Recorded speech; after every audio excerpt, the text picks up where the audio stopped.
നമസ്കാരം. തിരുവനന്തപുരം കോർപ്പറേഷന്റെ ഇപ്പോഴത്തെ കുടിവെള്ള പ്രശ്നവുമായി ബന്ധപ്പെട്ട് വാട്ടർ അതോറിറ്റിയെ കുറ്റം പറയുന്ന ഭരണസമിതിയെ നിങ്ങൾ കണ്ടല്ലോ. കഴിഞ്ഞ ദിവസം വാട്ടർ അതോറിറ്റിയിലൊക്കെ പോയിട്ടുള്ള ക്യാമറ ഫോട്ടോഷൂട്ട് എല്ലാം നിങ്ങൾ കണ്ടു. ഇനി നമുക്കൊരു ഫ്ലാഷ് ബാക്ക് സ്റ്റോറിയിലേക്ക് പോകാം. അതായത് എന്ത് കാര്യത്തിനും നാട്ടുകാരെ ബോധ്യപ്പെടുത്തുന്നത് ഈ നാക്കുകൊണ്ട് പറയുന്ന കാര്യത്തിലായിരിക്കില്ലല്ലോ.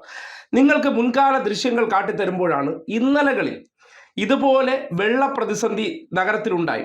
ആ സന്ദർഭത്തിൽ എന്താണ് ഇന്നത്തെ അധികാര സ്ഥാനത്തേക്ക് വന്ന അല്ല ഭരണസമിതിയായിട്ടുള്ളവർ ചെയ്തതെന്ന് നിങ്ങൾക്ക് കാണണ്ടേ. അത് കണ്ടതിന് ശേഷം ഇന്നിപ്പോൾ നടത്തുന്ന ഫോട്ടോഷൂട്ടുകൾക്ക് എന്തെങ്കിലും ന്യായമുണ്ടോ എന്ന് നിങ്ങൾ പറയണം. കുടിവെള്ള വിതരണം രാവിലെ മുതൽ കുടിവെള്ളം പുനഃസ്ഥാപിച്ചെങ്കിൽ മേയർ ഉൾപ്പെടെയുള്ള ഭരണാധികാരികളെ തടഞ്ഞുകൊണ്ടുള്ള ശക്തമായ സമരത്തിലേക്ക് കൗൺസിലർമാർ മുന്നോട്ട് പോകും.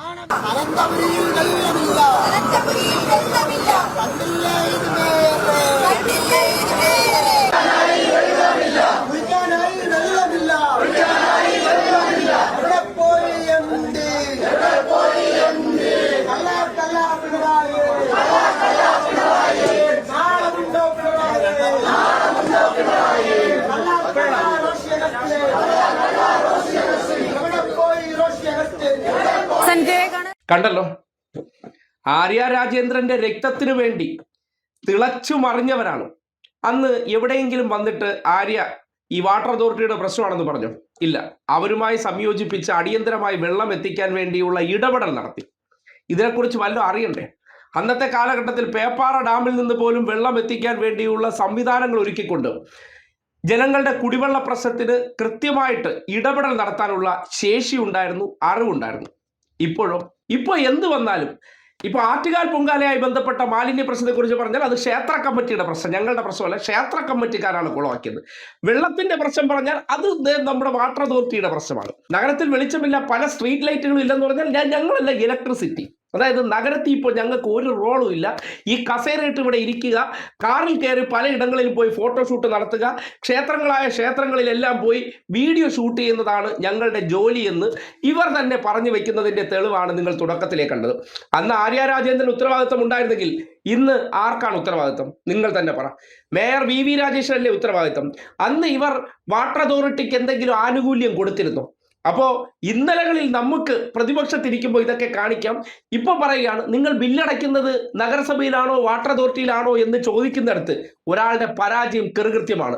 ഞങ്ങൾക്കൊന്നും ചെയ്യാനില്ല, കൈ കഴുകി എന്ന് പറയുന്നിടത്ത് ഇവർക്ക് ഈ കുടിവെള്ള പ്രശ്നം തീർക്കേണ്ടത് എങ്ങനെ എന്നുള്ളതിനെക്കുറിച്ച് സാമാന്യ ബോധമില്ലാത്തവരാണ് എന്നതിൻ്റെ തെളിവാണ് ഈ കാണുന്നത്. വാട്ടർ അതോറിറ്റിയുടെ ചുമതലക്കാരി ഒരു സ്ത്രീയാണെന്ന് അറിഞ്ഞപ്പോൾ അവിടെ പോയി കുറച്ച് മാധ്യമങ്ങളെ വിളിച്ച് അവരുടെ മുന്നിൽ പൊട്ടിത്തെറി വീഡിയോ ഷൂട്ട് നടത്തിക്കഴിഞ്ഞാൽ എല്ലാം വിടക്കാക്കി നമുക്ക് അനുകൂലമാക്കാമെന്നാണ് ഇവർ കരുതുന്നത്. അതിനപ്പുറത്തേക്ക് എന്താണ് റിയാലിറ്റി എന്ന് ജനം മനസ്സിലാക്കുക. ഇന്നലകളിൽ ഇവർ ചെയ്ത പ്രവർത്തനങ്ങൾ വെച്ചിട്ട് ഇന്ന് ആരാണ് ഇതിന് ഉത്തരവാദിത്തം പറയേണ്ടത്? അന്ന് നിങ്ങൾ എവിടെയെങ്കിലും കേട്ടോ വാട്ടർ അതോറിറ്റിയുടെ അകത്തേക്ക് ഇതുപോലെ ആരെയും സംഘവും ചാടിക്കടന്ന് വാട്ടർ അതോറിറ്റിയിലെ ഉദ്യോഗസ്ഥരെ വല്ല ഖരാവോ ചെയ്യുന്നതോ ആ ജീവനക്കാരെ ഒരു സ്ത്രീയായിട്ട് പോലും ഇത്രയും വലിയ ആൾക്കൂട്ടം ചെന്ന് അവരെ ഭീഷണിപ്പെടുത്തുന്ന രീതിയിലുള്ള പ്രവർത്തനങ്ങൾ ചെയ്തിട്ടുണ്ടായിരുന്നു? ഇല്ലല്ലോ. അപ്പോൾ എന്താണ് ഇതിൻ്റെ യാഥാർത്ഥ്യം? കഴിവുകേട് എന്താണെന്ന് നിങ്ങൾക്ക് കൃത്യമായി ബോധ്യപ്പെടുന്നില്ലേ? ആ കഴിവുകേടുകൾ ഇന്നലകളിൽ പറഞ്ഞ കാര്യങ്ങൾ ഇന്ന് അധികാരത്തിൽ വരുമ്പോൾ മറ്റൊരാളുടെ തോളിൽ ചാരി പോകുന്നു, അത്രയല്ലേ ഉള്ളൂ. അത് തന്നെയാണ് റിയാലിറ്റി. സകലമാന കാര്യങ്ങൾക്കും ഇവർ നേതൃത്വം കൊടുത്ത് ചെയ്യേണ്ട കാര്യം ഒരു നഗരസഭ എന്തിനാണ്? ആ നഗരസഭ അങ്ങ് പിരിച്ചുവിട്ടിട്ട് അവിടെ കൂടി ഒരു MLA വെച്ചാൽ പോരെ, അല്ലെങ്കിൽ അവിടെ കൂടി ഒരു മന്ത്രിയുടെ അങ്ങ് ചുമതലപ്പെടുത്തിയാൽ പോരെ? അപ്പോൾ അതല്ലല്ലോ. നഗരസഭ നഗരങ്ങളിലുള്ള പ്രശ്നങ്ങൾ പരിഹരിക്കാനുള്ള ഒരു തദ്ദേശ സ്വയം ഭരണ സ്ഥാപനമാണ്. അതിനകത്തുള്ള പ്രശ്നങ്ങൾ പരിഹരിക്കാൻ ആ സ്വയംഭരണ സ്ഥാപനത്ത് ഭരണാധികാരികളായിട്ട് ജനം തിരഞ്ഞെടുക്കുന്നവർക്ക് ഉത്തരവാദിത്വമുണ്ട്. അത് ചെയ്യാൻ കഴിവില്ലാഞ്ഞിട്ട് ഏതെങ്കിലും ഒരു പ്രതിസന്ധി വന്നാൽ ഉദ്യോഗസ്ഥരെ ബലിയാടാക്കിക്കൊണ്ട് രക്ഷപ്പെട്ടു പോകാമെന്നുള്ള ആ തന്ത്രമുണ്ടല്ലോ, നാട് മനസ്സിലാക്കേണ്ടിയിരിക്കുന്നു.